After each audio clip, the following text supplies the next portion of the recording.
Danilo. Heloísa, como é que está aí o quadrilátero ferrível? Bom, pessoal, bom dia. Então, hoje é dia 3, não, dia 4 já, 4 de novembro, final do ano chegando. Daqui a pouco é Natal, daqui a pouco é 2022. Vamos torcer para que seja um ano mais próximo da normalidade, né? Dados da Covid aí estão baixando, né? Menos de 250 mortes por dia, muito bom, notícia boa, né? Hoje a gente vai continuar a falar sobre recuperação de matas ciliares, mas mais que isso, lembrando, Heloísa, daquele dia que você falou, se a gente vai aprender mesmo a recuperar uma área, né, a ideia é essa hoje, quase finalizando, né? Eu não sei se vai conseguir acabar hoje, porque são 3 apresentações, eu não quero correr, não. E, teoricamente, eu quero acabar essas apresentações e mais uma que eu acho muito boa sobre mineração. Eu falo assim, mas não tem nada a ver mineração com agroecologia. Mas as pessoas que sofreram com a mineração têm a ver com a agroecologia e com a agricultura familiar, porque todos atingidos são da agricultura familiar. E é um projeto que tem 4 alunos meus que aparecem nesse programa, e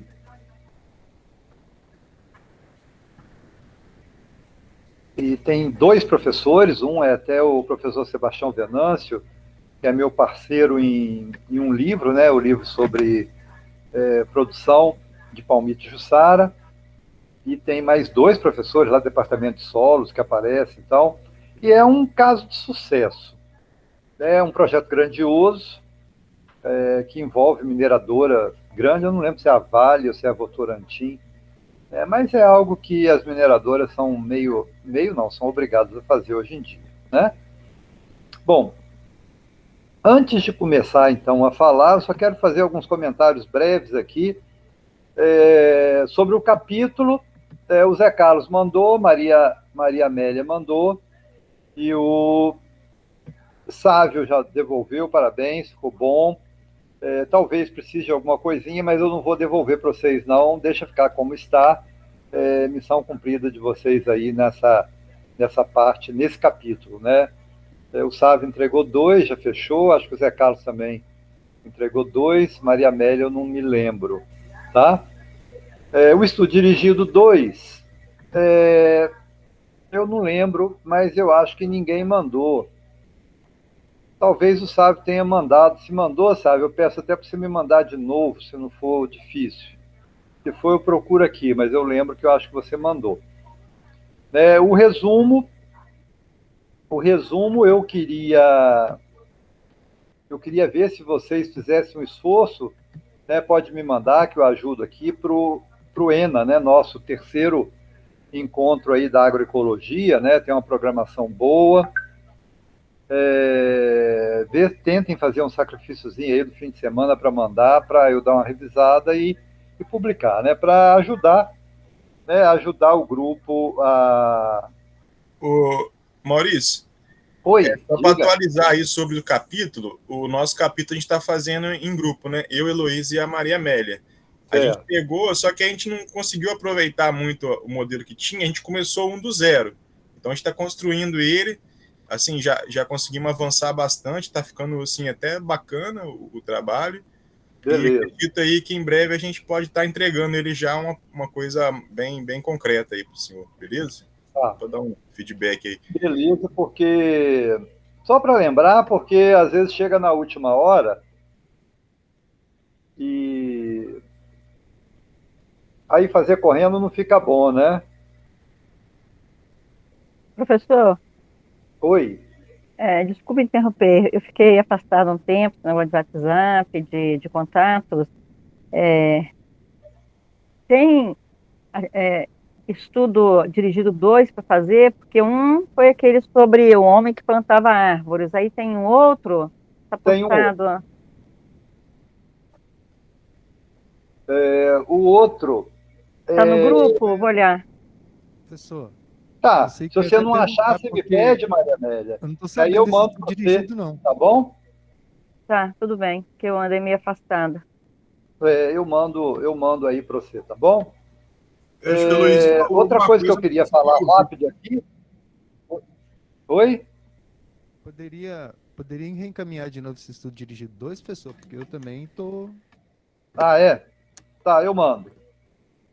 Eu tô Eu vendo mando aqui, sim. eu acho que de avaliativo que falta ainda é estudo dirigido 2, o capítulo 2 e o pré-capítulo. Não é isso? Isso. Tá ok. Outra coisa que eu queria lembrar para vocês, né, elogiando aqui, né, foi o prêmio que o Guilherme ganhou aí semana passada. Ele postou umas fotos. Parabéns, Guilherme, né? Um negócio muito bacana. Obrigado. Você pode falar um pouquinho, Guilherme? Falar um pouquinho como é que foi esse projeto?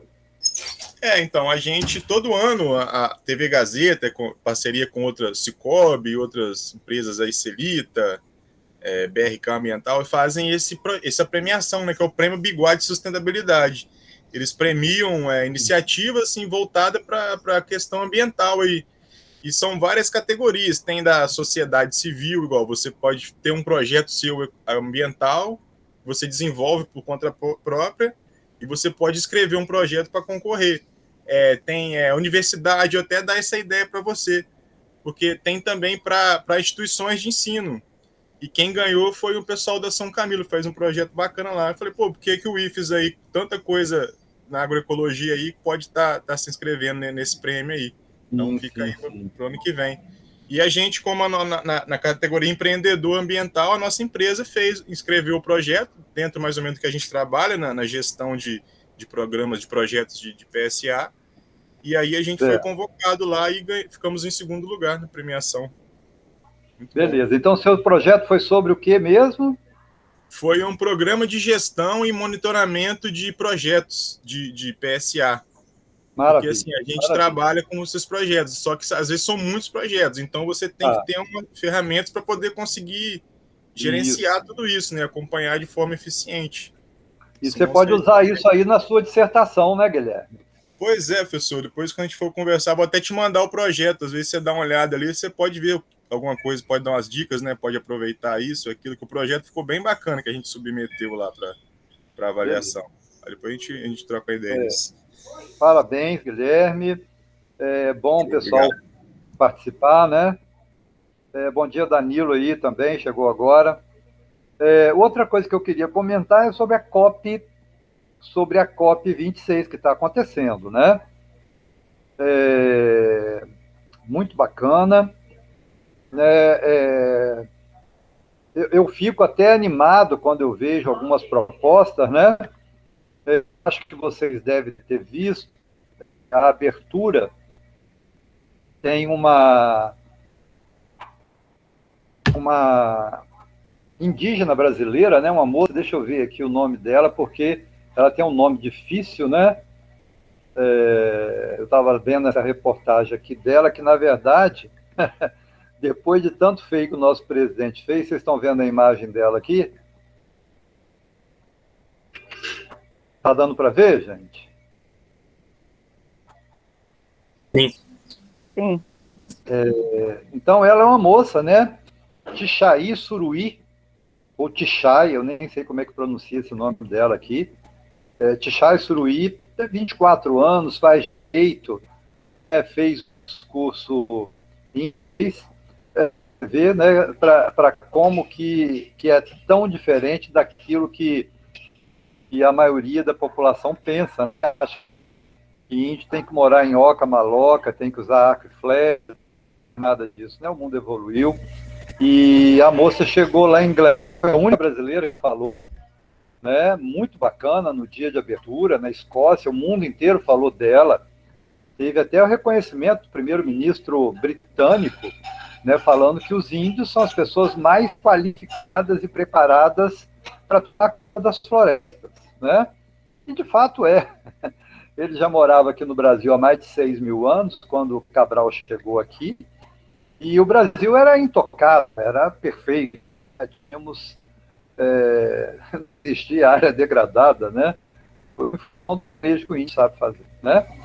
E agora a gente vê, né, uma desconstrução, né, mas graças a Deus, Renato Casagrande, tem que dar parabéns, castelense, né, o Guilherme Danilo, colega meu de infância e tal, amigo de família, fazendo bonito lá, né, representando todos os governadores e abafando a vergonha que o Bolsonaro fez a gente passar, né? Mas vamos pensar nas coisas boas. Bom, então hoje, semana passada, gente, eu mandei para vocês, fiz a apresentação aqui de procedimentos de recuperação de matas ciliares. O que foi aquele assunto que eu passei na aula passada? É a parte teórica. A parte teórica é preciso que você saiba, é preciso que você tenha conhecimento. Como que você vai transformar uma área como essa aqui, deixa eu colocar a tela cheia aqui, para ficar melhor. Como que você vai colocar uma área como essa aqui, que na verdade essa aqui não é uma área degradada, tá, gente? É uma área que a gente chama de área perturbada. É uma área que tinha uma vegetação ciliar, foi cortada e utilizada para agricultura, né? Essa área aqui é um pouquinho menos de 2 hectares, aqui é a divisa do Instituto, é por isso que o projeto foi para começar daqui, que a ideia é você recompor toda a área ciliar desse córrego Tijuco, que corta o Instituto Federal Sudeste de Minas, campus de Rio Pomba, todo. É um percurso relativamente grande, em torno aí de 4 quilômetros, mas a gente fez os primeiros 500 metros. Tá? Então já é um passo. Né? E daqui, né, da foto de cima, daqui, que não tinha nada, até chegar aqui, essas árvores aqui estão aqui, tá, gente? Num dos pontos aqui. Mas até aqui para frente, tá? Gostei muito que isso aqui, a professora que me substituiu nessa disciplina, ela continua usando muito essa área aqui para aulas práticas, na recuperação de áreas degradadas, né? E ela que fez um banquinho aqui, tá vendo? Utilizando a própria árvore, colocou um pedaço de pau já daqui, e ela leva os alunos, sentam aqui, eu gostei da descrição que ela me fez, senta com os alunos aqui, eles ficam aqui, ela fica dando aula daqui, falando sobre essa área recuperada, já com... considerando que essas fotos aqui têm mais de 3 anos, fui eu que tirei quando estive lá da última vez, então já deve estar bem mais bonito, né? Era desse jeito aqui. Então aqui foi a recuperação dessa área, recomposição, na verdade, da vegetação ciliar. Bom, eu já disse para vocês, quando você vê uma área perturbada ou uma área degradada, a primeira pergunta que você tem que fazer, se você não for o dono da área, se for também, de certa forma, o que você vai fazer nessa área? Para não correr aquele erro que muita gente de graduação, principalmente, fala, gente, essa área está degradada, eu vou recuperar, qual que é a primeira coisa que eu tenho que fazer? Aí tem muita gente que fala assim, tem que fazer análise de solo. Precipitadamente você pode achar isso, entendeu? Mas não é bem assim, tem várias outras perguntas que você tem que fazer. Várias outras perguntas que você tem que fazer para poder responder esse tipo de pergunta, né? A primeira delas é o que você quer fazer dessa área. A primeira pergunta que você faz, o que vai ser dessa área? Para você responder, também não é fácil, mesmo que você seja o dono. Porque pode ser uma área de preservação permanente, que é o caso dessa área aqui. Então, você não pode falar assim, vou fazer aqui um plantio de não sei o quê. Não. Se é uma área de preservação permanente, não há nada consolidado nela, não tem nenhuma cultura consolidada, você tem que recuperar. A faixa que você vai ter que estudar, porque houve uma flexibilização muito grande, né? Até, Guilherme, na sua dissertação, é bom você descrever isso aí, como é aqui no Espírito Santo. Fala um pouquinho do Brasil, né? Danilo também, é bom colocar na sua dissertação, não um capítulo inteiro, mas qual que é a faixa, né, com a mudança, né, da de 2012, com o novo Código Florestal, isso foi alterado, mas houve flexibilização. Eu conheço mais do Rio de Janeiro, que eu trabalhei com isso lá, e aqui no Espírito Santo eu estou para consultar isso direitinho. Então é até legal, tanto o Danilo como o Guilherme, que vão trabalhar com isso, colocar como é que funciona, né? Qual que é a faixa que você tem que colocar, recuperar de vegetação ciliar, considerando pequeno produtor, você tem que mudar, tem que tirar, se é café, você tem que tirar tudo, tem que introduzir floresta, né? É boa essa discussão, porque varia de estado para estado. No Rio de Janeiro era subsidido. Opa, diga, Guilherme. Se não me engano, leva muito em consideração o módulo fiscal do município. Vamos dizer assim, um município igual Castelo, que são pequenas propriedades, um módulo fiscal, vamos dizer que é 2 alqueires. Agora, vamos dizer lá em Linhares, que as propriedades são grandes. Aí um módulo fiscal, às vezes, é muito... vai dar 5 alqueires, entendeu? Então, esse módulo tem que levar em consideração esse módulo fiscal que varia de acordo com o município. Tem uma jogada assim. Mas a largura do rio também vai influenciar, né? Também, isso, exatamente. Porque se você tem um córregozinho, né, um córregozinho de 1 metro, 2 metros, você tem um rio doce. Mas vamos dizer, você tem uma pequena propriedade lá com um rio grande passando nela. Aí se o cara for pegar 30 metros às vezes da propriedade, aí acabaria. E acaba então, a propriedade. Por isso que tem essa compensação aí de acordo com o tamanho da propriedade também, entendeu? Para não... Senão, é útil vocês colocarem na dissertação de vocês, tanto o Danilo como você, Guilherme, que é bacana, ajuda, né? De repente, até depois fazer, por exemplo, tem que fazer um produto tecnológico, né? Pode fazer isso aí, um guia para pequeno produtor, né? O Sávio também, que já está no estado do Rio, também é interessante saber isso aí, né? Zé Carlos, Maria Média, para todo mundo, né? Para todo mundo, André. Bom, então vamos lá. Daqui até aqui, né, como é que a gente chegou nisso aí? Né? Então, eu vou querer mostrar para vocês isso aí. Né? Primeiro, aquilo que eu já mostrei, tem coisa que eu não vou discutir muito, que eu já mostrei na aula passada, né? O porquê da vegetação ciliar. Às vezes o produtor, eu falo isso que eu já fui produtor rural. Antes de ser agrônomo, eu já fui filho de produtor e me sentia produtor rural, né? Mesmo criança, né? Sempre gostei muito de andar a cavalo, sempre gostei de visitar a lavoura de café e tal, laçar. Hoje as crianças brincam muito com eu vejo meus netos, né? Só computador, telefone e tal. Na minha época era pegar um laço e eu ficava treinando laçar poste, cerca, caixa de cerca, aquela coisa, isso com 5, 6 anos de idade, né? E de vez em quando laçava um bezerro, o bezerro saía correndo, você ficava doido, né? Correndo atrás do bezerro para tentar tirar a corda, aí você precisava de ajuda. E o produtor, às vezes, dentro disso que você mesmo falou, ô Guilherme, pequeno produtor, em Castelo eu conheço situações dessa. O cara, por exemplo, tem 4 hectares, não chega nem a um alqueire.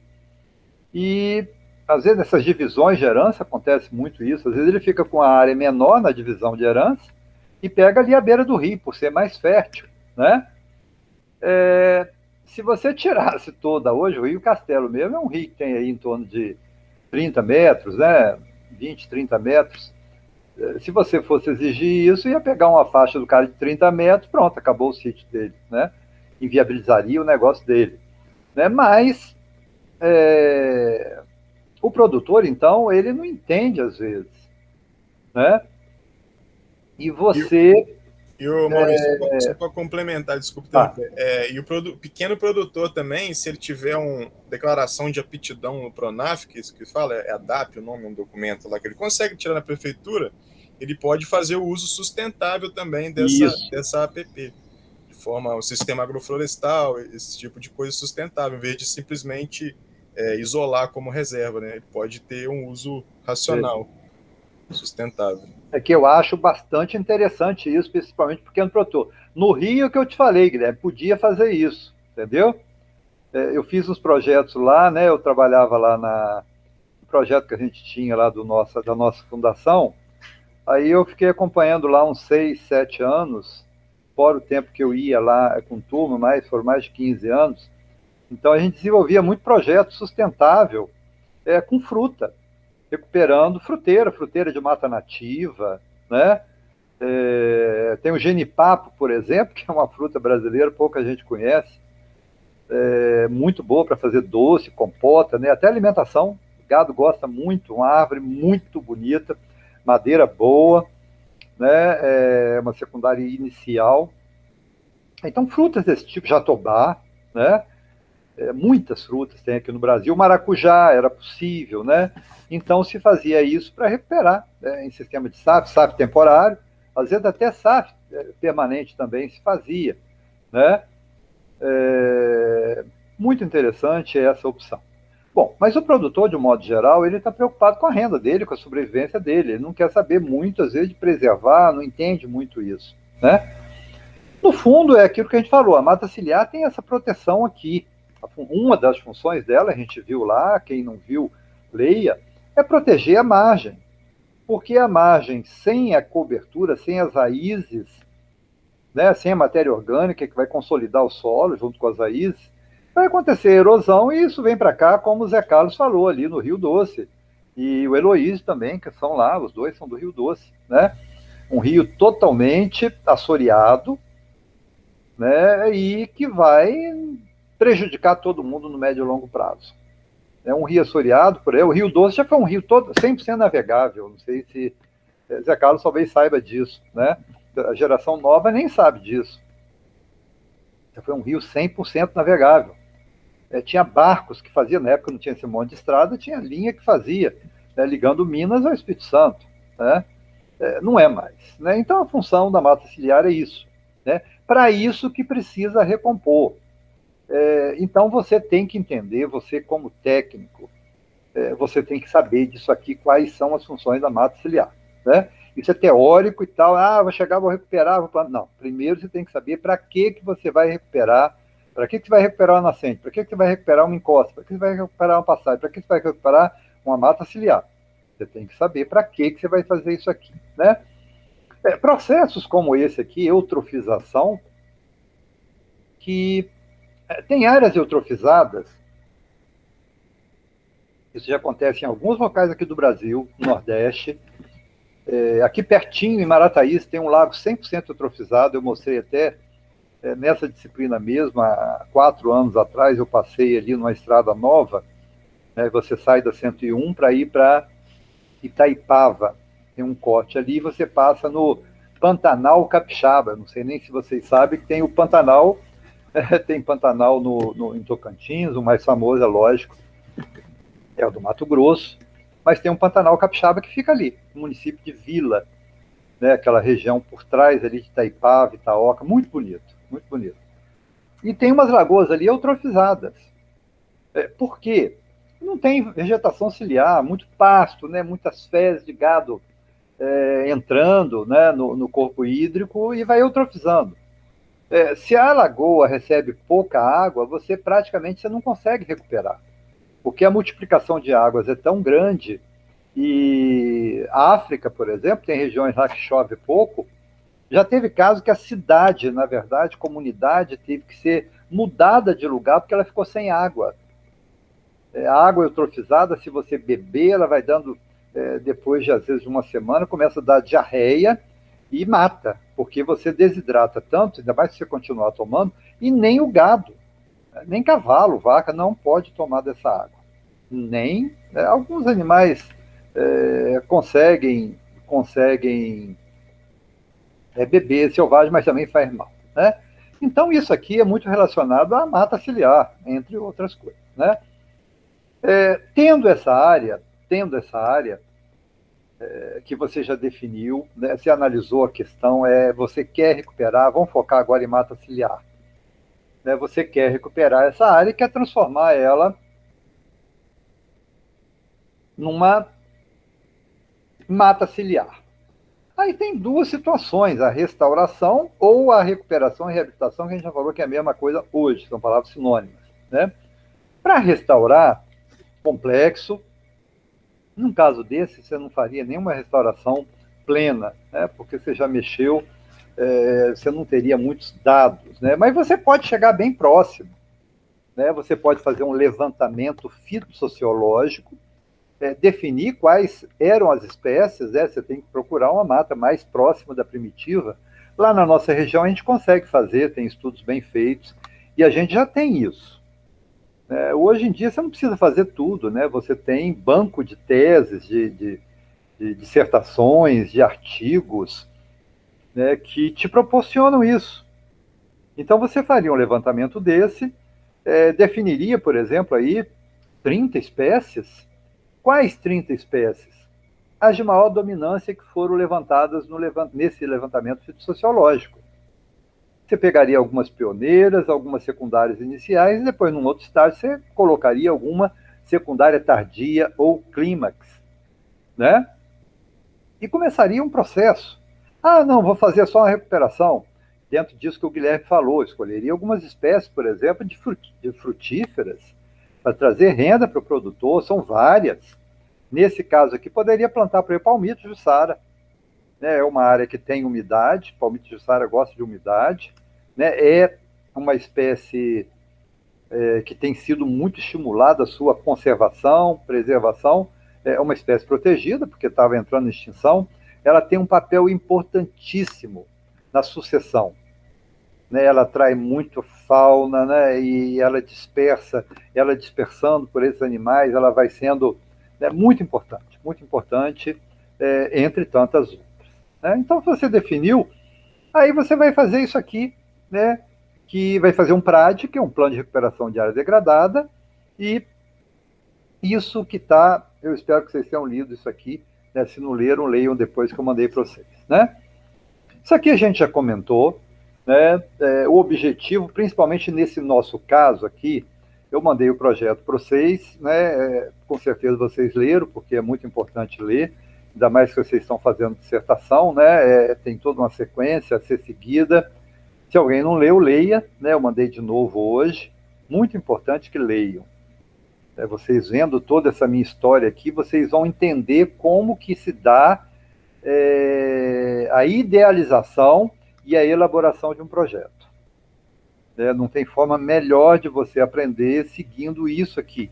Eu falo que é um roteiro que eu vou seguir eternamente, esse aqui, porque é o mais detalhado que eu tenho, mais registrado, tem milhares de fotos dele, por exemplo, brevemente eu vou lá em Rio Pomba, vou voltar na área, vou fotografar, tem o meu amigo, que eu vou apresentar para vocês daqui a pouco, que me manda foto, ele participou, Tadeu, participou ativamente do projeto, até foi o idealizador, né, ele, o Chico do Horto, e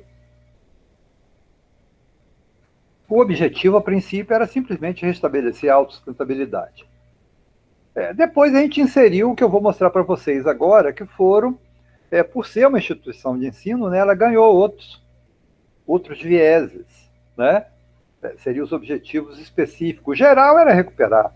Os específicos a gente vai mostrar nessa semana, e eu acho que eu já vi pelo andar aqui, 9h30, não vai dar para acabar hoje. Mas, como teremos, então, mais 2 aulas, né, para fechar a disciplina, né? O segundo tópico aqui, você promover o desenvolvimento econômico, social e ambiental, é muito importante. Até a Silvia, que foi minha orientada lá da pós, Lato Senso, né, junto com o Hilton, a Jéssica e a Camila, que é a namorada aí do Danilo, foram meus 4 orientados lá da pós, fizeram belos trabalhos, e a gente estava falando dessa importância, né? A Silvia, ela animou, vai pedir mestrado, a Silvia casou com o Marquinho Cola, ali da Fazenda da Prata, né, filho da Deusa, um dos herdeiros lá, patrimônio, né, Fazenda da Prata e Fazenda das Flores e a Fim do Mundo, né, que foi da minha família, Fazenda do Centro, são grandes fazendas que tem em Castelo, Desengano, né, eram as maiores fazendas da época, né, a fazenda que foi da minha família, por exemplo, na época da escravidão, ela tinha mais de 1.000 alqueires. 1.000 alqueires hoje em Castelo nem existe, né? Não existe família de 1.000 alqueires. Depois foi fracionada, passou para 500, depois passou para quando meu pai comprou, eram 282 hectares, né? Alguma coisa em torno de 60 e poucos alqueires. Já não era mais nem 10% do que fora, né? O caso da Prata também, né? A Fazenda da Prata tinha 800 e poucos alqueires. A Fazenda das Flores tinha 1.700 e poucos alqueires. Eram muito grandes, né? Tinham poucas fazendas lá, na época da escravidão ainda, né? E o trabalho da Silvia é muito interessante, que ela vai trabalhar com a zona de amortecimento, Guilherme, tem ligação também com o seu trabalho, com o Danilo, com a zona de amortecimento do Parque das Flores e o Parque Estadual do Forno Grande, que são dois monumentos aqui do Espírito Santo, né? Mas aí cai mais ou menos na condição aqui, zona de amortecimento é mais ou menos igual mata ciliar. É importantíssimo, até o Rodolfo, que trabalhou lá, foi o gestor lá do Forno Grande, eu fui da banca dele, fui meio que orientador dele, ele acabou utilizando um trabalho que está aqui para virar capítulo, né? Eu tenho até que conversar com a orientadora dele para ver como que a gente faz para publicar. É muito importante. Só que a pessoa que mora na zona de amortecimento, ela fica impedida de fazer uma série de atividades, que é a mesma coisa da mata ciliar. Então, são áreas polêmicas, né? E quando você vai ver o sucesso de um projeto de recuperação, ele tem que trabalhar tudo isso aqui. Os componentes, fator biótico e abiótico. Os serviços, papéis hidrológicos, estéticos. E aqui que está o problema, considerar os aspectos ambientais, sociais, culturais, econômicos e legais. Quando você bate nesse cultural aqui com social, aí que é o grande problema. Problema é uma palavra que eu não gosto de usar, não. Aí que é o X da questão, porque quem está lá não está errado, não. A pessoa nasceu lá, usava aquilo ali de uma forma X. Aí, de repente, chega a legislação e fala assim, não, o senhor não pode usar mais desse jeito. A pessoa não entende. Né? É complexo, muito complexo, é isso que você tem que perguntar. Depois nós falamos que muitos fatores auxiliam os procedimentos de recuperação hoje, você tem que conhecer. Né? Tudo isso aqui que a gente já discutiu bem, né? Tem essas ferramentas, como isso aqui, que isso aqui você fala assim, mas pô, já vem esse professor de novo com essas planilhas de novo. Ô, gente, eu falo assim, quando eu comecei a trabalhar com isso, se já existisse Excel, vocês sabem que não existia Excel na minha época, não, né? Que eu comecei a trabalhar, não tinha nem computador, né? Não tinha nem luz, né? nem internet, nem... Teve uma época que só tinha água. Né? Depois chegou a televisão, um canal, aquela coisa toda. Se eu tivesse isso aqui, eu teria muitos erros que eu cometi em projetos, eu não teria cometido. Porque na fase de planejamento, isso aqui é planejamento, você tem que fazer o diagnóstico. Mas você tem que fazer anotando, com critério, com métodos. Não é sair igual doido, igual a maioria das pessoas fazem, não, cara. Seguir isso aqui, eu não vou dizer qual o percentual, que eu não sei, né? Mas eu diria que nem 10% dos projetos seguem metodologia de planejamento do jeito que deveria ser. Fazem alguma coisa, né? Isso eu estou falando sim, Brasil. Não estou falando de projeto que é aprovado, financiado, não, que aí segue, lógico. O Guilherme meu vai trabalhar com projetos que foram aprovados, né, dentro do Reflorestar, outros projetos aqui que tem no Espírito Santo. Não é desse que eu estou falando, não. Estou falando no dia a dia do pequeno produtor. O cara quer recuperar o passo, aí vai ali, compra semente tal, faz isso, o outro quer fazer não sei o quê, o outro quer fazer, é tudo assim, conversando com o vizinho, conversando com o fulano. Se fosse pelo menos em Emater ou em Capé, mas não tem acesso à extensão, né? Então é complexo. Isso aqui já ajudaria muito, né? Então os procedimentos clássicos são esse aqui, né? O que você vai fazer para recuperar essa área? Nós seguimos, né? O ano era 2004, né? Nós seguimos essa sequência aqui.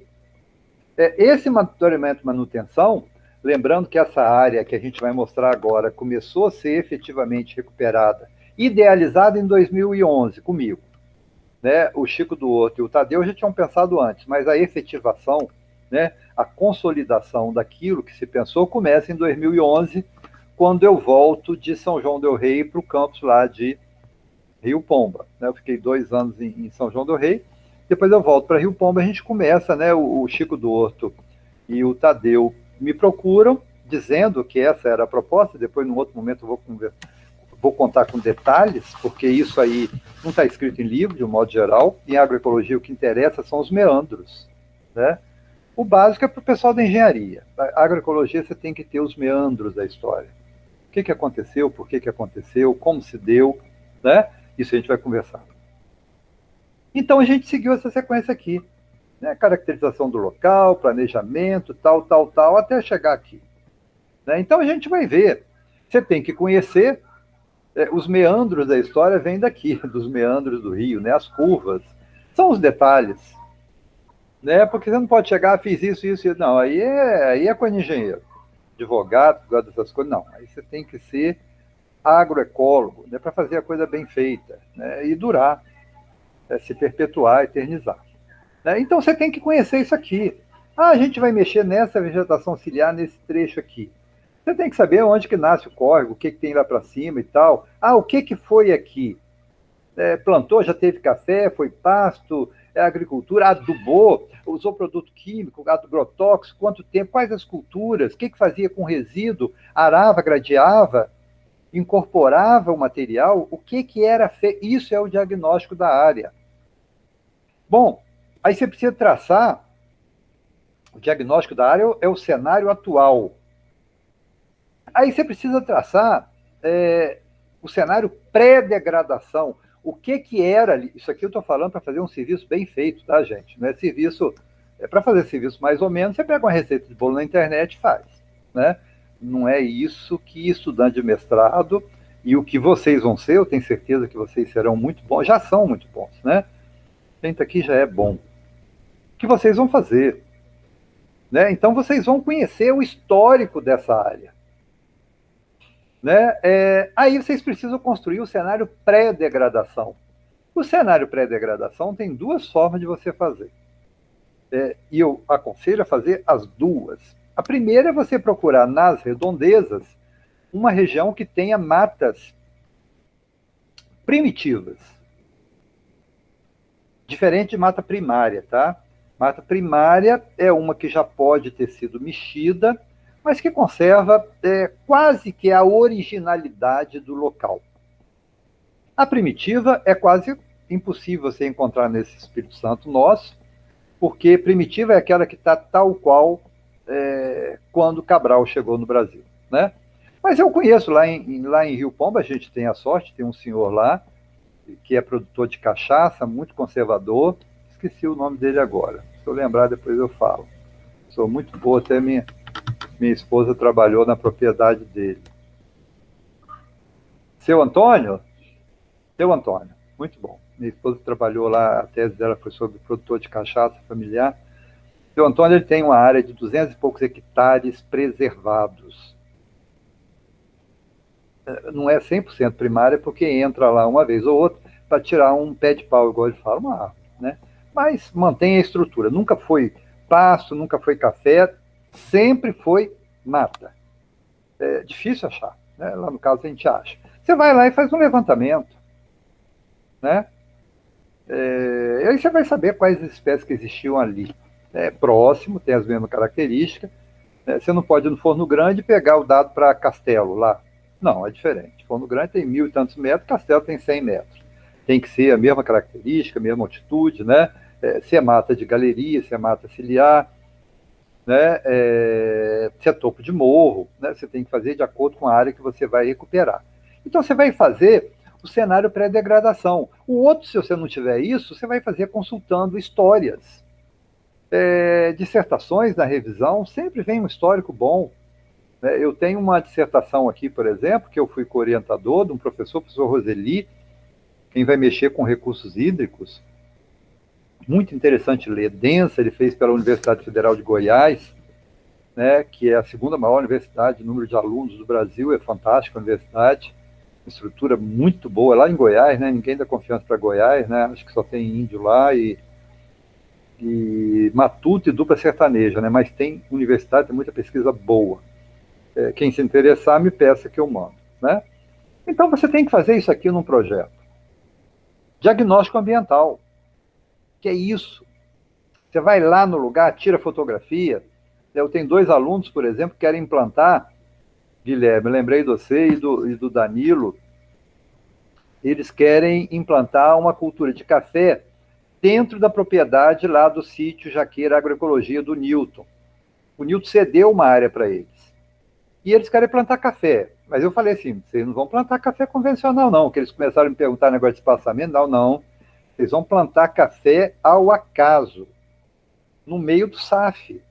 Onde tiver luminosidade, onde tiver alguma coisa. Então eles tiraram fotos para mim, pedi para fazer um videozinho também, para a gente junto pensar. Qual cultivar de café que você vai plantar lá? Eles já entraram me perguntando.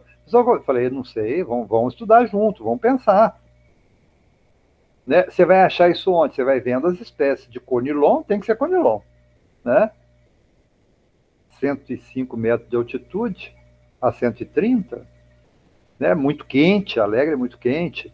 Mas qual? Você tem que ver dentro das cultivares de café conilon aquela que se adequa mais a sombreamento. Vão consultar, vão pesquisar. Então, isso é o diagnóstico ambiental. Várias perguntas são feitas. Feito isso, você vai fazer o roteiro do projeto. Você vai pegar aquela tabelinha que eu mostrei aqui, ó. Essa e essa. Né? Essa que eu mandei eles fazerem para mim. Faz isso tudo lá. Né? Aí depois você vai fazer o roteiro. E lá na frente você vai falar o que você quer usar de indicador de avaliação e monitoramento do projeto que você fez. Né? Então tá aqui, eu vou mostrar para vocês. Essa era a área. Uma área de 2 hectares, mais ou menos. Vocês vão ver o número certinho lá no projeto que eu mandei para vocês.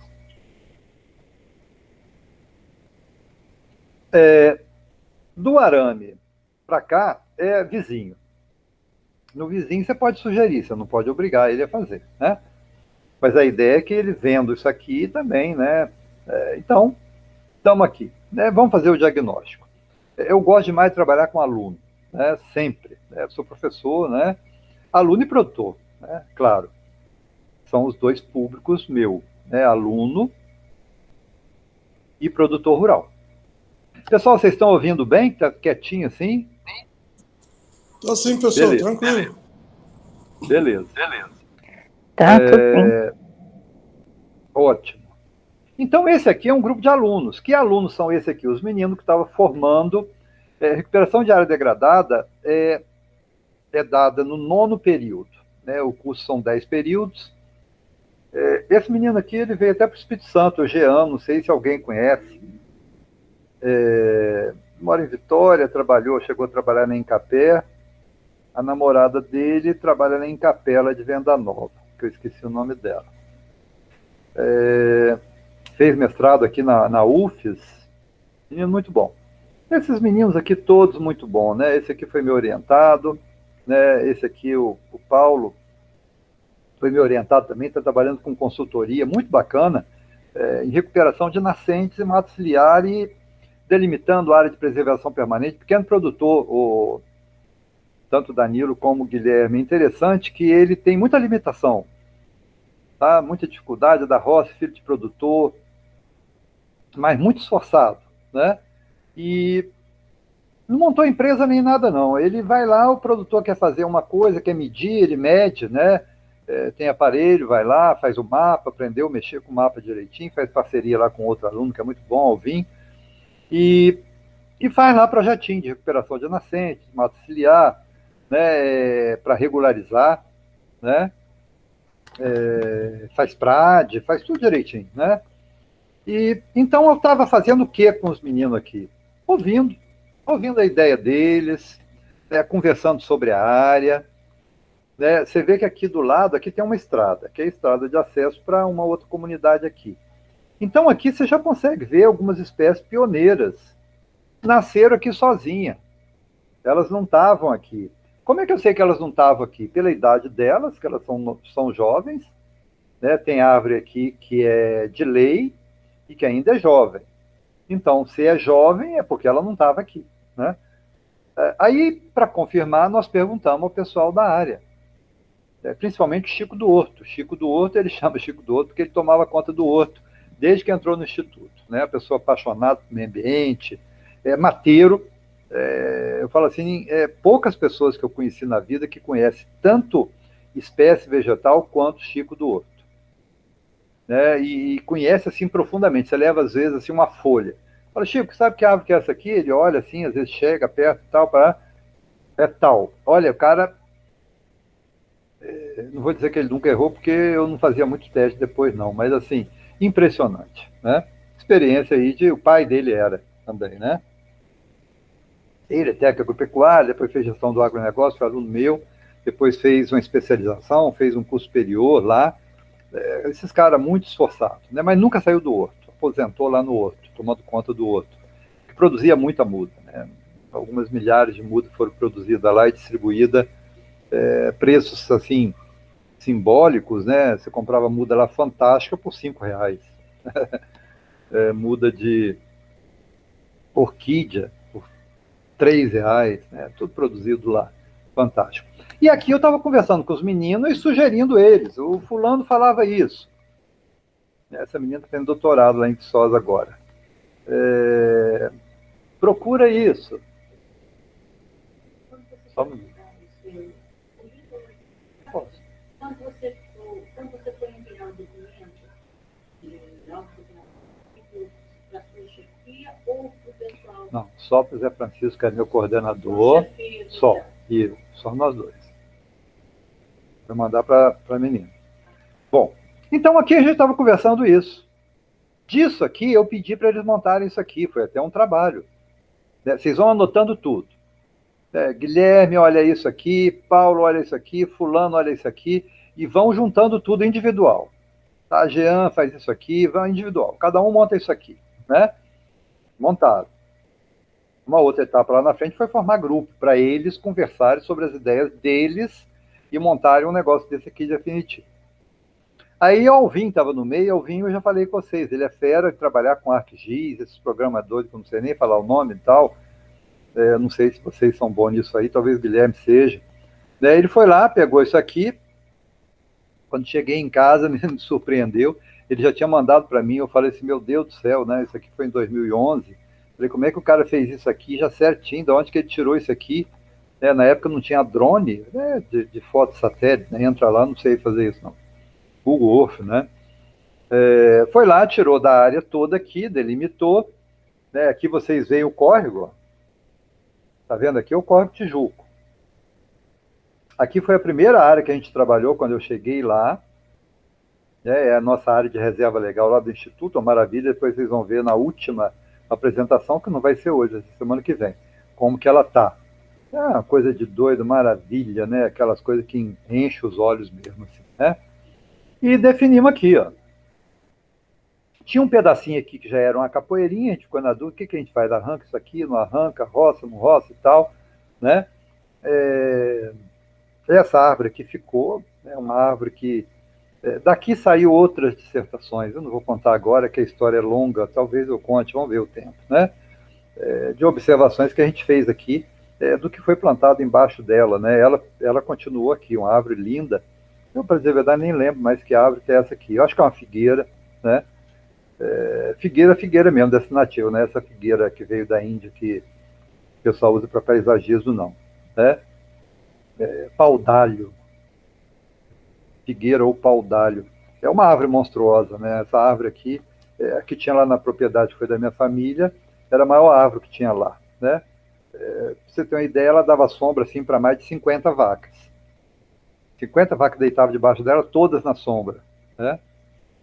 Era muito grande, eu nunca medi, me dava até vontade de voltar lá medir para ver. Então aqui a gente começou, tá aqui, qual a área, tal, né? Então a gente vai recuperar, aqui é a usina de triagem e compostagem lá do Instituto, né?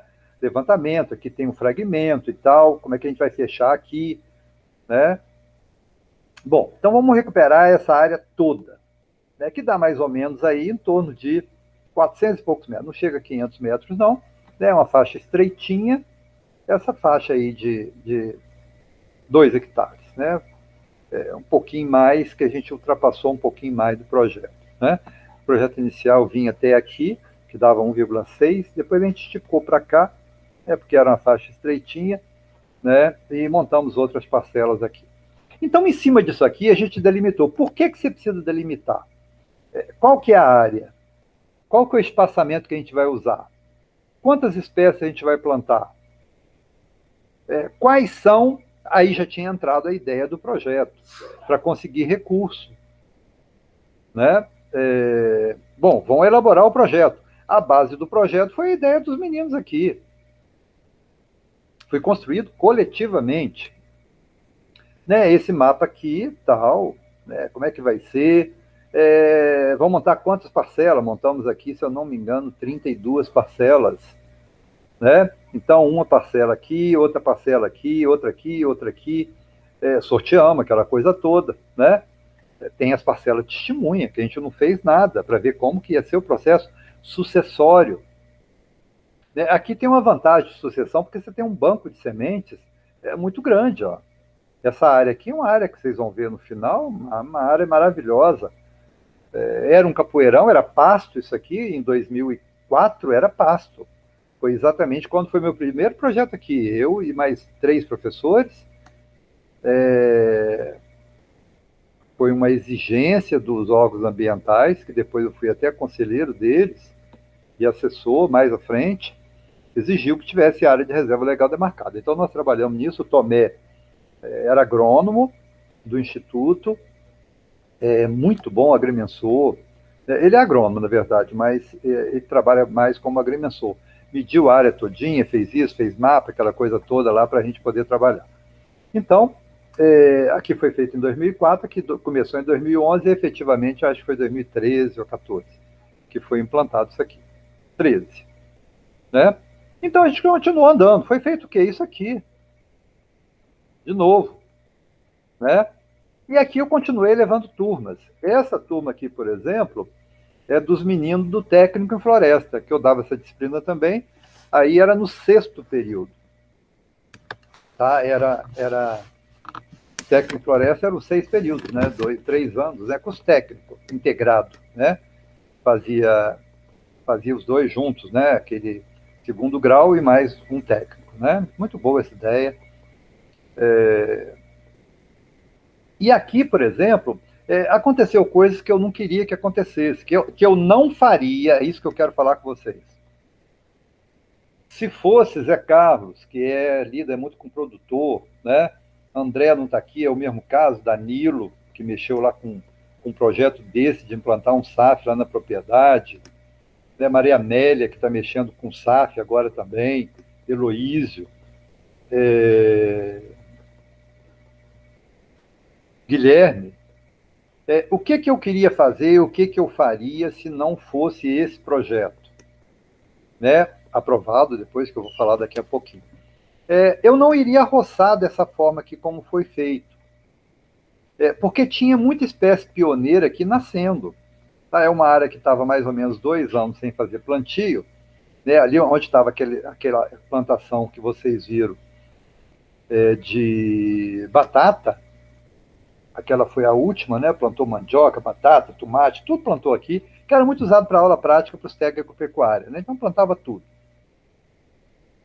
Que era até uma coisa boa, né? Para você não manter sempre a mesma cultura, por causa de doença, sempre ia mudando. Né? Um ano plantava batata, acabou batata, plantava mandioca, no meio da mandioca plantava feijão, milho, aí colheu, entrava com tomate, depois entrava com pimentão e por aí afora vai. Né? Mudando de família para não ter a mesma doença, aquela coisa até relativamente certa. Né? O grande problema era agrotóxico, que usava muito, né? E muito adubo. Bom, mas o que aconteceu? A gente viu que para fazer o que eu queria fazer, teria que ser feito com roçadeira costal. E como estava muito fechado o mato, aqui, muito colonião, aquela macega, não sei se vocês conhecem a palavra macega. Macega é aquele mato que vai ficando aquelas toceiras, colonião faz muito isso, né? Colonião, o gado vai comendo as folhas mais verdes aqui de cima, essa que vocês estão vendo aqui, né? Colonião, para quem não conhece, tem gente que fala colonhão, tá? O certo, o nome certo é colonião, e ele chama colonião porque os colonos gostavam muito de plantar esse capim, porque ele era muito agressivo, né? Aí ficou o capim do colono, aí foi ficando colonião, e o pessoal de roça chama colonhão. Colonião. Várias espécies hoje, né, se desenvolveram a partir, isso aqui é pânico, né, se desenvolveram a partir do colonial, melhoramento do colonial, que ele tem uma capacidade de rebrota que é uma coisa fantástica. Mas tem cultivares hoje bem mais interessantes do que essa aqui, apesar de ser filha dela. Né? Tem um genzinho dela aí, pânico também, né? Então, dá essa toceira aqui, que essa roçadeira costal tem muita dificuldade de romper. Como a gente tinha uma certa pressa, porque a gente queria plantar em outubro. Por que outubro? Porque é época de chuva. Né? A gente estava fazendo esse projeto aqui, tinha começado a analisar desde o começo do ano, né, com essa turma, com a turma da floresta, né, e a turma do meio ambiente. 3 turmas eu levava lá. Né? 2 faziam rádio, a do meio ambiente fazia rádio, e todas as outras, aquilo que eu falei, dava quase toda a disciplina para ele lá. Né? Então eu levava essas 3 turmas, pegava a ideia de todo mundo para eles participarem efetivamente, que era um dos objetivos específicos, né, dessa construção coletiva. Aí, né, fizemos isso e a gente viu que não tinha jeito. Então entrou com um trator aqui, roçando tudo, que facilitou para a implantação das parcelas, porque vocês lembram que virou um projeto de pesquisa, tá? E a gente viu que nesse cantinho aqui, a gente largou isso aqui para ver qual que seria a regeneração natural aqui. Tá? Esse pedacinho aqui ficou fora, ficou mais como área de observação, ADO que a gente fala, área de observação, né? Ou AIE, área de interesse estratégico. São 2 termos que eu não vejo muito pessoal usando hoje em dia. Eu acho que só eu que uso essas expressões ainda, mas eu gosto de usar, tá? Antigo. Então estão aqui os meninos, é até interessante que essa menina aqui, estão todo mundo tirando o carrapicho da cabeça dessa menina aqui, que a gente passou aqui por lama-seca, né? No sentido de físico mesmo, de pular a cerca, de passar aqui, para ver o córrego que fica do outro lado aqui. Analisamos essas. Está vendo como tem muito aça-peixe aqui, ó? Aça-peixe é bom para várias, né? Chá de aça-peixe. É uma pioneira, né, de Mata Atlântica e produz muita semente, né? Muito material orgânico. E na hora que a gente foi pular a cerca, a menina aqui que tinha um cabelão danado agarrou numa moita de carrapicho. E os carrapichos ficaram na cabela dela e estão todo mundo aqui tirando os carrapichos da cabeça dela. E a gente conversando sobre a área. Então, tivemos que fazer isso aqui, limpar a área. Um trator normal, né? Trator com roçadeira convencional, a mesma que é utilizada em pastagem, para parar grama, tudo, né? Porque não daria tempo para fazer isso aqui, tá vendo? Uma macega.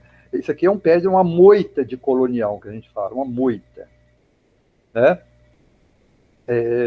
Ficou aqui propositalmente, tá, gente? Propositalmente a gente deixou alguma coisa dessas aqui. E aqui é onde foi implantado o projeto, tá? Bom, estamos aqui indo embora, né? Aqui é a divisa, essa árvore aqui já é do vizinho, né? E aqui é a nossa área, né? Então, eu levava essas fotos aqui, eu ia aqui várias vezes, né? Eu sabia que seria muito importante para mim ter todo o histórico dessa área aqui. Eu falei, eu tenho milhares de fotos aqui, pastas, né, dia a dia. Eu ia aqui pelo menos 3 vezes por semana. Toda vez que tirava foto, abria lá uma pasta, data tal, ppp, papá, cada passo disso aqui. Né? E, de novo, isso aqui. Né, nós estamos fazendo o que, por enquanto? Caracterização e planejamento. E já pensando aqui no material. O que é material? Muda.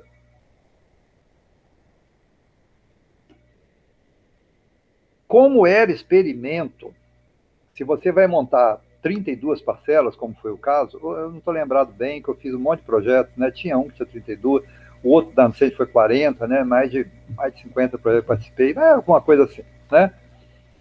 Se você coloca 5 mudas de IP verde, nos outros também tem que ter 5. Não pode ter 3, nem 2, nem 6. Se nenhum tem 5, no outro tem que ter 5. E se eram 30 parcelas, 5 vezes 30, 150 mudas. Vocês já pararam para pensar nisso? Danilo, você me mandou naquelas perguntas que a professora de estatística, Ana Paula, mandou para você. Tem que ter, a metodologia científica, ela tem que ter critérios. Se você vai usar, não tem 150 mudas de IP verde, mas tem 120, tá? Então você coloca 4. 4 vezes 30, 120. Mas não tem que ter de reposição? Não sei. Se tiver, não pode. Você pode diminuir para 3. No nosso caso aqui, não teria reposição, né? Porque era uma pesquisa, a gente queria ver taxa de mortalidade de pegamento. Se você repõe, perde o sentido. Aí, se fosse do produtor normal, só recuperar, teria que repor. No nosso caso aqui, não. Tá? Você vê que eu estou analisando duas coisas ao mesmo tempo. Se fosse produtor, você plantava. Precisava ser do jeito que a gente fez? Não. Você poderia, sim, usar a informação que a gente teve desse trabalho e recomendar para um outro produtor, é que eu vou falar para vocês na última aula, semana que vem. O resultado da pesquisa. O que foi melhor? Qual espécie que mais se desenvolveu? Qual que teve melhor índice de pegamento? Qual que teve a maior taxa de mortalidade? A que teve a maior taxa de mortalidade, você não vai recomendar numa situação dessa. A que teve melhor taxa de pegamento, é bacana. Qual que cresceu mais? Qual que foi mais atrativa? Qual que foi mais produtiva? Para isso que você faz pesquisa. Não é isso? É isso, né? Guilherme, tem uma moça que está me pedindo ajuda no projeto dela, ela vai pedir mestrado também. O nome dela é Sandra. Ela trabalha até na biblioteca do IFES. Ela me conhece, mas eu sinceramente, eu não estou lembrando dela não, mas estamos aqui, né? E ela quer fazer uma avaliação dos projetos Reflorestar e Planágua, que teve em Alegre. Então, ela quer entrevistar todos os produtores para saber o nível de satisfação dele, as mudanças que ocorreram depois que eles fizeram isso aí, para propor sugestões. Aí eu sugeri para ela, para propor depois sugestões para você melhorar os próximos editais. O que você pode contribuir mais para a questão ambiental? Qual foi a reclamação que o produtor teve? Tal, alguma coisa desse tipo, que de certa forma é o que você vai fazer, Guilherme. Ela vai fazer isso específico no município de Alegre. Você vai fazer uma coisa mais ampla, né? Disso que saem as contribuições para você ajudar a comunidade e a utilização. Bom, feito tudo isso aí que eu falei, nós montamos uma equipe. A Flávia Ferreira é bióloga, né, colega minha, parceirona. O André Narvaez é até o pró-reitor de pesquisa hoje lá do Instituto, menino novo, esses meninos danados, muito inteligente, muito resolvido, muito sério, esse perfil de pesquisador. CAPES, bolsista de qualificação CAPES, né? Especialista em microbiologia, doutor, muito novo, né? O Batista, que é colega meu, sim, formou na mesma época que eu, estudante de Viçosa, engenheiro florestal. O Tadeu, que foi idealizador, técnico em agropecuária, né? Depois ele fez um curso superior, que eu não lembro qual, fez mestrado lá na extensão rural, lá em Viçosa, no UFV, e a Jennifer, que foi minha primeira bolsista, estudante lá de agroecologia. Me ajudou muito no começo, eu tive aqui uns 10 bolsistas aqui que envolveu, depois a gente conseguiu bolsa, e veio outro PIBIC, outro PIBIT, outro não sei o quê. Aí a Flávia começou com outro projeto aqui de mestrado, aí outro começou com outro, tal, aquela coisa toda que uma coisa vai desencadeando outra, né? Hoje já tem mais de 50 trabalhos dessa área aqui. Uma área desse tamanhozinho já tem mais de 50 e terá outros tantos, né? E fizemos esse projeto que eu mandei para vocês, eu quero que vocês leiam, né? Quem quiser ver como que se constrói um projeto de pesquisa, foi aprovado pelo CNPq, fantástico você conseguir aprovar instituições pequenas. Foi 2014, tá vendo? Deixa eu falar 2015, 2014, né? Embora a gente já tivesse começado a fazer alguma coisa antes, né? Ele foi efetivado em 2014, né? E, de novo, é isso aqui, vamos lá, né? Então vem esse conceito aqui, abordagem para caracterização de área degradada. Foi a primeira coisa que eu mandei para vocês. Nem lembro quando a gente começou essa disciplina, né? Parece que tem tanto tempo. Foi julho, acho, né? Ou agosto. Vem aquela questão. Inicialmente, considerar a destinação pretendida a um determinado solo para que se possa inferir sobre sua qualidade, posto que existem requerimentos, por exemplo, para a agricultura ou para a construção civil. Você vai fazer uma área agrícola aqui, eu vou cultivar olerícolas. Muito exigente em preparo do solo, a estrutura, né? Tem que estar muito boa, tem que ter matéria orgânica, né? Vai plantar alface num solo compactado, não vai colher nem nada, né? Agora, e se for para a construção civil, você vai fazer um loteamento, para que você vai querer um solo com textura, um solo friável? Não, você quer um solo compactado, é melhor.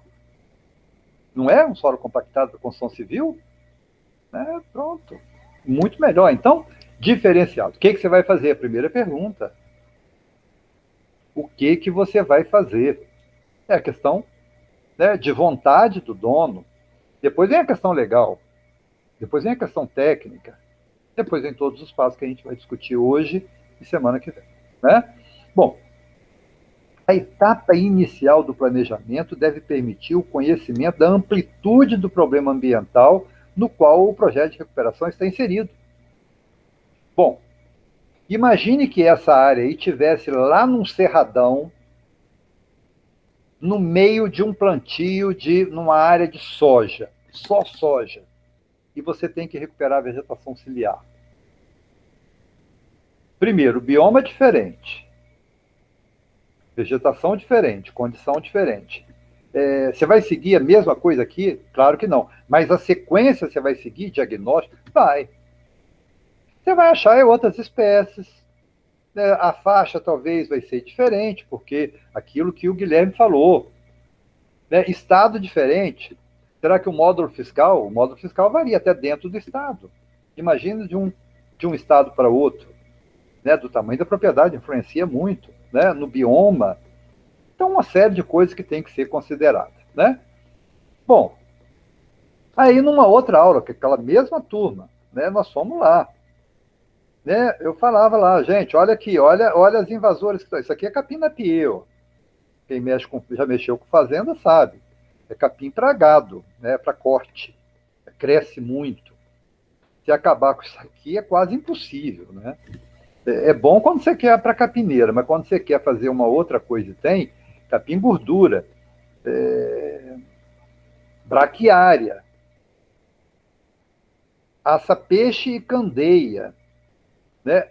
Aça-peixe eu queria deixar, candeia também eu queria deixar, mas aí não teve jeito por causa daquilo que eu falei. Então, os meninos aqui vendo e tal, e conversando, era uma aula teórica, uma aula prática, às vezes só prática, eu gostava mais de dar essa disciplina no campo mesmo.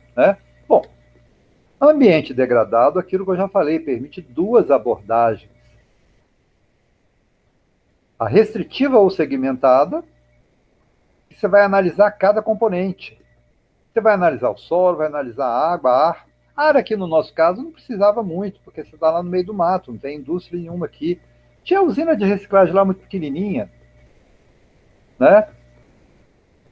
Então isso aqui é a melhor que tem. Um grande projeto, obrigatoriamente, tem que fazer isso aqui. Projeto pequenininho, você pode passar para essa aqui. Abordagem ampla ou não segmentada. Você olha o contexto geral. Se não fosse projeto de pesquisa, pela experiência que eu tinha na época, com aqueles colegas que eu mostrei para vocês ali agora, o André, a Flávia, o Batista, o Tadeu e outros que foram entrando depois, Eli, Bastiani, eu poderia fazer isso aqui. Se não fosse projeto de pesquisa, só recuperar a mata ciliar, poderia. Mas aí era um projeto de pesquisa, então teve que fazer análise do solo. Teve que medir, por exemplo, a profundidade do lençol freático, que variou. Tinha lugar que estava 20 centímetros. Você batia com o enxadão, tinha água. Tinha lugar que estava 1,5 metro. Tá? Era muito perto, porque era muito próximo, o desnível ali muito pequeno do corpo hídrico, então a gente sabia que o lençol freático seria alto. Lençol freático alto é que está perto da superfície, baixo é que está longe, tá? Bom, aí nessa visão aqui é experiência. Experiência. Você vai lá com um grupo de profissionais da área ou produtores que conheçam a área, né? Aqui o Chico do Horto, Tadeu, seriam figuras fundamentais, porque eles estavam lá desde... o Chico do Horto tinha a vida inteira, porque ele nasceu por ali, o pai dele trabalhou lá, ele falou que ia lá desde moleque. Dessa época o Chico tinha uns 60 e poucos anos, então, né? A pessoa foi fundamental para esse projeto aqui, né? Bom, e a construção de cenário? A construção de cenário, uma das alternativas é a abordagem utilitária. Que diabo que é isso aqui? Ela avalia a capacidade do solo perturbado, caso corretamente utilizado, poderá sustentar a capacidade de uso do solo pretendido, né? Então, eu chego nessa área aqui, por exemplo, um aluno falaria assim, professor, tem que adubar, né? Aí eu vi assim, mas para que a gente vai fazer isso aqui? Vai ser um APP, vai ser uma mata ciliar, que não vai ser muito utilizada, só para pesquisa, para estudo, né? Não vai ter nenhuma exploração econômica. Então, eu posso fazer essa abordagem aqui. Eu acho que esse solo aqui, que só está perturbado, se ele for usado dessa forma, assim, ele vai poder sustentar sem precisar adubar, sem precisar fazer isso. Isso que é uma abordagem utilitária, que vem da palavra útil, de utilidade. Será que essa área que eu vou recuperar será útil? Isso que é uma abordagem utilitária, que você pode fazer para uma pequena nascente, para recuperar uma pastagem. Você não vai fazer para recuperar a bacia do Rio Itapemirim, nem para a bacia do Rio Castelo, não pode ser isso aí. Aí tem que ser o quê? Construção de cenários, né? Tem que ser essa abordagem restritiva, né? Então, nós estamos aqui conversando de novo, né? E aí a gente começou a construir os cenários. Cenário pré-degradação, que é uma abordagem ampla, um histórico da área, conversando com Chico do Horto, conversando com Tadeu, conversando com o produtor. Por aí, o pai de um desses meninos aqui tem um sítio relativamente perto. Falei, cara, vai lá, conversa com seu pai. Se sua avó tinha avó viva. Conversa com tua avó. A avó não tinha, não, mas foi conversando com quem tinha. Né? Cenário atual a gente estava fazendo. E o pós-degradação era o objetivo da disciplina. Eles iam fazer um PRAD. Tá? Iam fazer um PRAD para a área. Bom, então a partir dessas análises, ponderações, vão surgindo as propostas. Um fala isso, pô, que bacana. Outro fala aquilo, isso mitiga, isso auxilia, isso fortalece, né? E servirão também para a elaboração do cenário pós-degradação, que é o PRAD. O PRAD nada mais é do que um cenário pós-degradação, ou seja, a área está degradada, você vai recuperar. Depois que você recuperar, ela não vai ficar boa, pelo menos você pretende, é o cenário pós-degradação. Tá? Então, essas informações devem diagnosticar e representar da melhor maneira possível, com a maior fidelidade às características do ambiente. Isso é quando você quer fazer uma coisa bem feita, tá? Você vai fazer isso aqui. Então, as informações levantadas, elas vão ser classificadas em 4 categorias. Tá? O histórico da área, isso aqui, ó, mapa, jornal, revista, uso corrente, o que está fazendo lá agora? Topografia e arquitetura, você vai fazer levantamentos e mapas.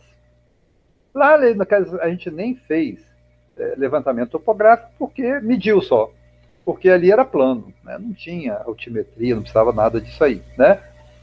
Fez mapa, mas em função das parcelas, aquela coisa toda, né? E o status biogeoquímico. Qual o tipo de solo, qual a profundidade do lençol freático, geologia, hidrologia, qual que é o volume máximo. Eu não sabia nessa época. Eu ia pouco ali, mas o Chico falou, Maurício, quando chove isso aqui fica alagado, hein? Eu falei, opa, tem o lado bom e o lado ruim. O lado bom é que se fica alagado, traz sedimento junto com matéria orgânica, vai depositar, então você fala, nunca mais vai precisar adubar isso aqui, né? O efeito residual, aquela coisa toda. Mas você tinha que pensar nas espécies. Se você planta espécie que não tolera nenhum tipo de encharcamento, isso a gente tirou, a gente substituiu, a gente usava algumas espécies que não toleravam nenhum tipo de encharcamento. Se o cara falou que de vez em quando ficava alagado, às vezes até uma semana, ou com um lençol bem alto, chegava até 2 meses, então nós eliminamos todas que não toleravam esse tipo de condição, né? Aí começou a amostragem, análise e tal. Foi feito isso tudo aí. Então tá a área aqui, tá? A área aqui, a gente está acabando a aula, eu vou dar uma acelerada aqui para acabar essa primeira parte, tá? Então tá essa área aqui, né? Ela foi demarcada, né? Fez o levantamento aqui, tá vendo? Aqui é Rio Pomba, né? Tá aqui, uma vila, né? A nossa área está por aqui assim. Foi feito tudo isso aqui, né? Aqui mais de perto, né? Aqui está a usina de triagem, né? E aqui está a área que a gente ia recuperar. Aqui está o córrego, né? A gente vê a condição fora, né? Como que está. Aqui eu estou falando um pouquinho, né? Da importância disso, como que a imagem de satélite ajuda. Como que você faz um planejamento muito melhor, né? Com o SIG ficou muito facilitado. Primeiro, parece que eu fiz há muito tempo, era no olho. Eu não tinha ideia de como que você ia fazer, né? Então, depois que você fez isso, né? Visualizado tudo isso aqui, definido o cenário, você vai ter o cenário atual. Você, com o cenário atual e com o cenário pré-degradação, você vai poder definir qual que será o cenário pós-degradação, para você construir o seu PRAD. O que eu vou fazer, o que eu vou plantar, o que vai ser essa área. Você poderia transformar essa área, fazer um SAF aqui, utilitário, como o Guilherme definiu, como o Danilo fez lá em cima, lá no Apeninos, né? Como a Maria Amélia está avaliando alguns que são com café, né? Então, isso aí você vai definir. Aí você volta para isso aqui. Né? O que você vai usar? Você vai usar topsoil ou substituto? Seria, no nosso caso, a gente usou aqui 2 litros de composto ou esterco por cova, não usamos adubo nenhum. Adubo nenhum. Tá? Teve a parcela testemunha, que a gente não usou nada. Tá? Nem fizemos corte, fizemos um buraquinho assim, colocamos uma muda e tal. Tá? Fizemos tudo. Era experimento e tal. Aí voltamos e estamos construindo o projeto. Né? O projeto foi construído, está pronto. Não, mas mudou isso, ia lá, mudava e tal, aquela coisa toda. Bom, aí o projeto aprovado, aqui a equipe, aqui o córrego, você vê que já tinha chovido, o córrego estava com mais água. Esse córrego aqui tem um volume de água bom, tá, gente? Mesmo na seca, ele tem uma vazão significativa. Eu tenho isso tudo anotado na tese lá que eu orientei, não lembro mais de cabeça, não vou chutar, não, tá? Colocamos calcário, e aqui estão os 2 litros, tá? Aí você fala assim, por que colocou calcário? Tinha necessidade? Não. Então, por que colocou? Foi uma coisa que estava no projeto, colocou e pronto. Parcela de testemunha, lógico que não. Testemunha, nada, né? Teve 10 parcelas de testemunhas de forma diferente. 20 com tratamento, recebendo condições iguais, né? Então, essa aqui foi a equipe de técnicos. Né? A Regina, amigona minha, Regina é economista doméstica, Malevisoto, casado com Roseli, que eu fui co-orientador da tese dele, que eu estou falando aqui desde o começo, né? Que analisou exatamente a qualidade desse córrego Tijuco, né? E do Rio Pomba, pegando o Rio Pomba da nascente até chegar na cidade de Rio Pomba, né? Vendo a influência e tal. Um trabalho maravilhoso, muito trabalhoso. Ele teve uns 20 bolsistas de aluno do meio ambiente, da agroecologia, porque tinha coleta de água para toda hora, todo lado, não sei, milhares de análises de água. E eram horários do dia diferente, né? E da noite. A qualidade, o volume de água muda, né? Da noite para o dia, porque à noite não tem evapotranspiração. Então a vazão do rio é maior, né? Porque não tem árvore absorvendo, então aumenta um pouquinho. Nada, mas aumenta, né? E a qualidade da água, principalmente DBO e DQO, e oxigênio dissolvido, varia ao longo do dia, é claro. Em função da temperatura, da carga de efluentes que recebe, esgoto, essa coisa toda, né? Então, muito trabalhoso. E esses aqui, funcionários, né? Esse menino aqui, vocês viram ele naquele vídeo que eu mandei de recuperação de nascente, né? Menino bom, muito bom, né? Fez curso técnico agora, funcionário lá do Instituto, né? E o Tadeu foi um dos idealizadores, né? Tadeu é que eu falei que depois de extensão. É ele que é um dos idealizadores disso aqui que eu vou contar na próxima aula, né? Os outros são terceirizados que trabalharam lá no serviço mais pesado, né? Esse aqui são os 2 primeiros bolsistas meus. Esse aqui é a Jennifer, que eu já falei dela, né? Já fez, está fazendo doutorado hoje. E esse menino aqui, eu esqueci o nome dele, da zootecnia, ajudou muito, que a mãe dele tem um sítio a montante desse local. Então ele conhece muito histórico aqui, e eu perguntava muito à mãe dele, né, para ele perguntar, né? Eu não conhecia a mãe dele, não. Tem uns outros casos interessantes dele, mas não vou contar hoje, não. Conto outra hora. Ô, gente, isso aqui já foi roçado 1, 2, 3 vezes. E olha o colonial aqui. Você lembra o que eu falei do colonial? Olha o braquiário aqui. Olha a moita napier aqui. Imagine isso aqui, Heloísio, lá no Vale do Rio Doce, que está recuperando aquilo tudo. Imagine você recuperar 1.000 hectares de uma área que tem essa característica aqui. Como é que você faz o controle desse mato? Você vai usar agrotóxico, agroquímico? Não sei. O que você vai fazer? O que você vai usar? Né? Era uma das prerrogativas nossas para esse projeto aqui, né? Então está aqui o pessoal plantando. Tinha um mapa, o mapa estava com Tadeu.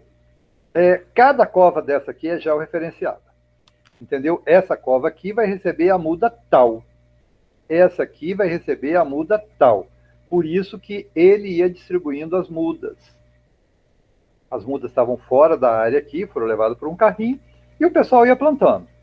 Né? Ele colocava na cova, não pode mudar não, essa cova, porque era um experimento. E se não fosse experimento? Podia ser. Ou não, dependendo do que você fizer dentro daquilo que a gente falou. Né? E volta para isso aqui. E estamos analisando, nós já estamos aqui, ó. Revegetação, irrigação, a gente já viu que não ia precisar, muito pelo contrário, né? E já te fazia monitoramento também. Então, nessa fase aqui, isso aqui já não existia mais, já tinha caracterizado tal. Planejamento tinha, continuou, não acabou não. Nessa fase aqui, a gente estava fazendo tudo isso aqui, com algumas verdades, irrigação não ia precisar, né? E por aí afora fomos. E está aqui está o projeto implantado. Vocês lembram que eu mostrei para vocês a foto de 2004 aqui, como é que era? Olha aqui, isso aqui é 2014, gente. Olha que maravilha, participei disso aqui. Eu falo que eu fico assim, né? São imagens que você vai ter sempre na sua memória, né? Uma delas é essa aqui, que está mais bonito agora, porque aí é 2014, 7 anos, já imagina bem como é que está, né? Tem até pau-brasil aqui, tá, gente? E voltamos para isso aqui. Aí já começam os objetivos específicos que a gente definiu no projeto, né? Você vê que está escrito aqui, depois você lê com calma. Aula de campo ontem à tarde, dia 23 de janeiro, acho que 2014, 2015 deve ser, né? É um programa que os Estados Unidos criou, 100 mil unidos pela América, né? 1000 Hunger Strong in the Americas. É um projeto desenvolvido pelos Estados Unidos, que queria trazer 100 mil estudantes americanos para o Brasil.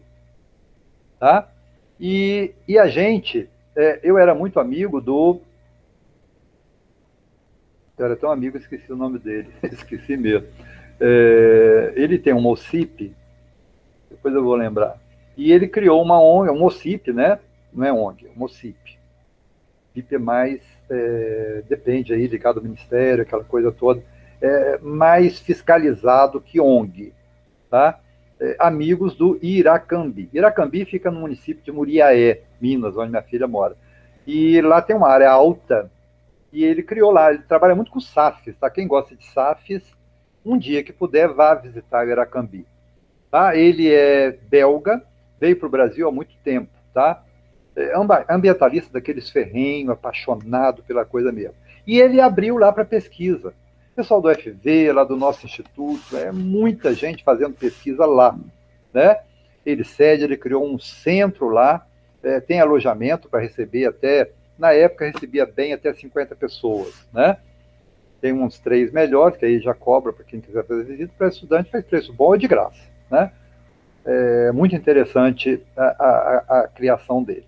Então eu estava lá, aí que eu falo encantamento, né? Para a gente ver uma mata, a gente nem liga muito às vezes, né? Esse grupo aqui, foram 3 grupos lá que eu participei. Esse grupo aqui foi interessante, que foram 15, todas 15 eram meninas. Tá vendo? Essa menina que ficou até muito minha amiga, até hoje ela é minha amiga de grupo de Facebook, WhatsApp. E as meninas ficaram encantadas, porque nos Estados Unidos, gente, não tem essas florestas assim, não. Quem já visitou, já teve oportunidade, tá vendo aqui? Elas ficavam encantadas com isso, gente, que nunca tinha visto isso.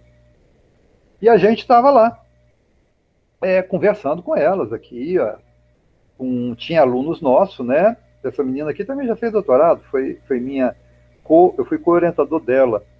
Essa menina está fazendo doutorado agora na USP, né? Um pessoal muito bom, né? O Paulo é aquele aluno meu que eu te falei, né? Essa é a Flavinha, que estava grávida na hora, nem sabia, gêmeas, 2 meninas lindas que já estão aí grandinhas. E aqui, olha, a gente conversando. O que eu estava contando para elas? Isso que eu contei para vocês agora. Essa ladainha toda eu contei para elas. Esse menino aqui era o tradutor, esse que está com mochila aqui, tá? Eu ia falando em português, ele ia repetindo, né? Para elas e tal. Então aqui, né, outro objetivo específico desse projeto, tá? E continuamos isso aqui, né, e voltamos lá para aquela área, né? Depois a gente levou para mostrar, né? E de novo fazendo isso. Gente, na próxima aula, aí a gente acaba assim, mesmo que eu tenha que correr um pouquinho para não ficar, porque essa aqui não. Eu falo que essa disciplina aqui são 2 disciplinas assim que eu adoro, né? Essa disciplina aqui, agroecologia e gestão ambiental também são as minhas 3 preferidas. Porque não tem fim. E se eu falar para vocês amanhã isso aqui, vem outros casos. É porque eu pulei um monte de casos aqui, né? Eu podia contar essa aula aqui 20 horas. Esses mesmos slides aqui podia ficar 20 horas contando, por causa dos detalhes. Lógico, não tem sentido nenhum isso, né? Ninguém aguenta, né? Mas para você ver a dinamicidade que existe dentro de um projeto, a riqueza que tem, né? E a infinitude, isso que não é finito. Diga, Heloísio.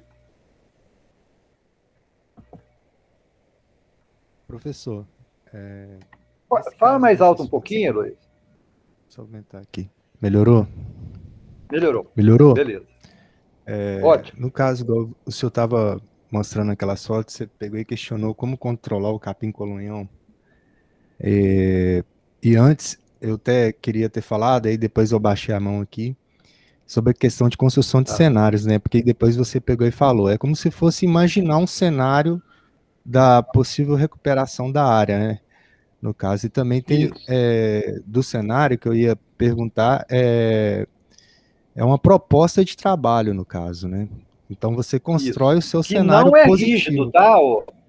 Isso, Heloísio, não é rígido. Mas é uma coisa que eu esqueci eu ia de falar perguntar.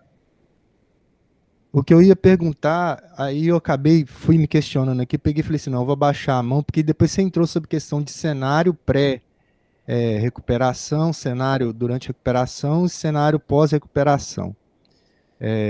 Eu tirei esse questionamento anterior, foi porque é o seguinte, sobre a questão do cenário. O cenário, para mim, eu entendo ele como cenário positivo e negativo, né? E se o projeto der errado, né? Aí teria essa construção desse o projeto, cenário. Como a gente diz, não existe uma certeza, né?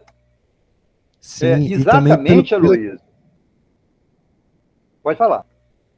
Que eu ia entrar também na questão de construção do cenário, porque aí você entra naquela questão que até a própria agroecologia e permacultura baseia muito sobre a questão do design, né? Você estava falando aí que você fez aquela faixa e tal. Design, que a gente estava falando, né?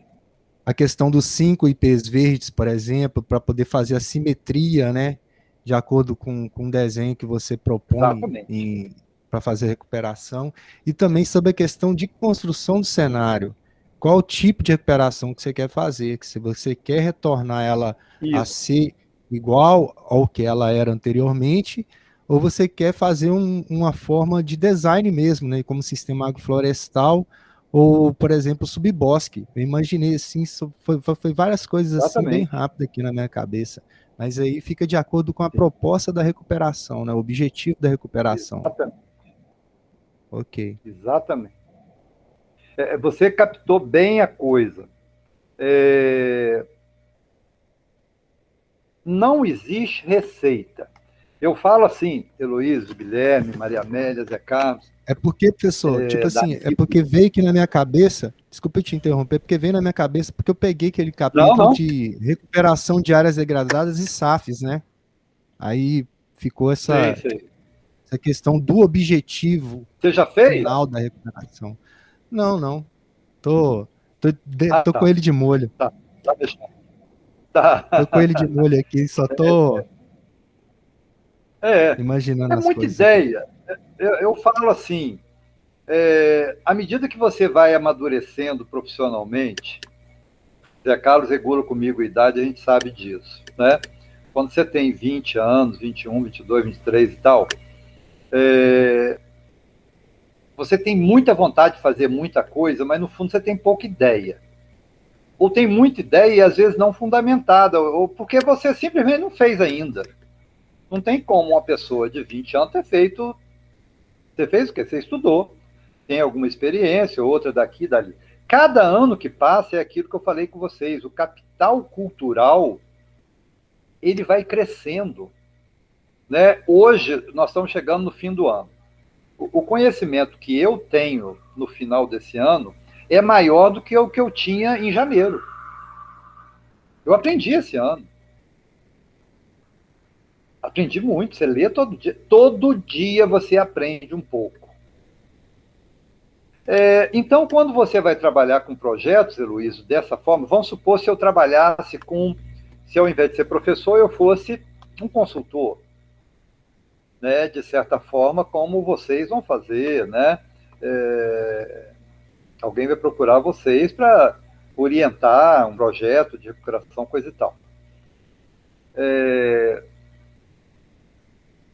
Você, depois que começa a trabalhar com uma determinada área, essas áreas básicas, por exemplo, que eu trabalhei muito, tratamento de efluente, recuperação de nascente, mata ciliar, né, pastagem, isso aí eu faço tranquilo, eu faço um projeto disso num dia. É lógico que depois precisa dos retoques. Tem pronto, eu tenho mais de 100 projetos prontos. Então, para mim, é mais fácil. Mas eu não gosto de receita. Você tem esses procedimentos que tem que ser seguido, entendeu? Agora, é lógico. Vamos supor se a gente fosse continuar replicando esse projeto para recuperar o resto da nossa área, sem fosse pesquisa, só ir recuperando. Seria muito mais rápido, muito mais fácil para mim e essa equipe. Você concorda? A gente já viu qual árvore que não deu certo, qual que deu certo, qual que controlou o mato de forma melhor, qual que é a altura da árvore ideal. Essas coisas a gente definiu para essas espécies, para essa condição de rio pomba. Não significando que ela vai funcionar perfeitamente bem aqui para Guarapari. Entendeu? Uma espécie ou outra, sim. A espécie de Mata Atlântica, a espécie que deu. Vamos pegar, por exemplo, a Embaúba. A gente fala de Embaúba. Embaúba é uma pioneira manjada aqui dessa região nossa aqui, de Minas, Espírito Santo. É aquela que dá uma folha larga, que pode ser preta, verde, branca ou amarela, Embaúba, uma folhona grande. Né? Quem gosta muito é de preguiça. Preguiça praticamente. Né? Lá na Amazônia, quando eu fui ano passado, mesmo ano, a gente queria procurar preguiça, o guia à noite ia lá focando as Embaúba e quase sempre se encontrava uma lá. Tá lá a bichinha comendo. Então, a Embaúba é uma pioneira. Então você pode plantar ela aqui em Guarapari, qualquer região de Mata Atlântica. E até a floresta equatorial, a Amazônia, dá muito também. Brasil, direito inteiro, até no Cerrado eu via muito Embaúba. Eu só não vi em Baúba, assim, com certeza, que eu não posso dizer no sul, mas no resto do Brasil inteiro eu vi. Então, essa espécie você pode plantar sem medo. Aproveitando que você está falando aí de. Oi, Danilo. Aproveitando que você está falando aí de Embaúba, eu tenho uma lá na agrofloresta que a gente plantou. E, cara, ela Saiu bateu. Ela. Quê? Ela ultrapassou o eucalipto. Ela é incrível. Ué. É muito boa essa planta Ela para é reflorestamento. Maravilha. Você vê, bom você falar isso aí. É muito bom a gente ter uma pessoa que confirma as coisas que a gente fala, porque ela é uma espécie típica de Mata Atlântica. Né? Muito resistente. Eu fico vendo, às vezes, algum lugar que nasce em Baúba. É outra espécie que eu gosto de ver muito, que eu fico doido de ver como que ela pode dar ali. São as bromélias, né? As bromélias, eu tirei uma foto, eu não sei, eu mandei para algumas pessoas, não sei se eu mandei para vocês. Lá em Chapada Diamantina, a gente ia fazer a trilha lá do Pati, né? Minha aventura grande foi a última que eu fiz, não faço mais não, mas foi muito bom. Tinha uma bromélia em cima de uma rocha trincada, e onde tem trinca, de modo geral, acumula alguma poeira, algum solo, né? E ali, uma bromélia, uma moita de bromélia, uma bromélia que até eu não conheço aquela, tirei foto. Aí eu perguntei ao cara, quanto tempo não chove aqui? 8 meses. E a bromélia estava verde em cima da rocha. Né? Então, por exemplo, se você fosse recuperar uma área lá muito, com solo muito rochoso, eu recomendaria essa bromélia como uma espécie pioneira. Porque se ela está dando ali sem cuidado nenhum, no meio do nada, em cima de uma rocha, né? Se você plantar, multiplicar, dando condições para ela, ela vai colonizar muito bem. Né? Então, essas observações são muito importantes. Por isso que eu falei para vocês que é importante você fazer o diagnóstico da área. Quando você está traçando o diagnóstico, você vai observar esses detalhes. E no cenário pré-degradação, ele reafirma alguns que você viu e te mostra uns que você não viu. Porque como é que era aquilo ali quando o Cabral chegou aqui?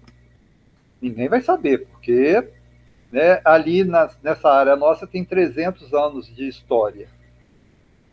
Tá? Assim, do homem branco. Já existia índio lá, que era até uma tribo bastante agressiva.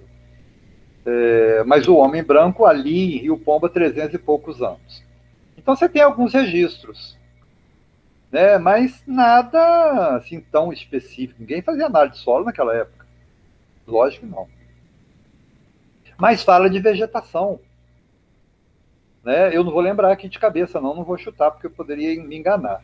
Mas tem relatos ali de 300 e poucos anos que a pessoa descreve árvores. Por exemplo, o pau-brasil tinha. Não tanto quanto na Bahia, mas tinha, pelos relatos de jesuítas, né, de pessoas, né, passou por ali biólogos depois e tal. Isso é muito importante para a construção. Né? Gente, por hoje é isso. Está gravada a aula, né? Depois eu mando para vocês a gravação. Se alguém quiser, que não veio,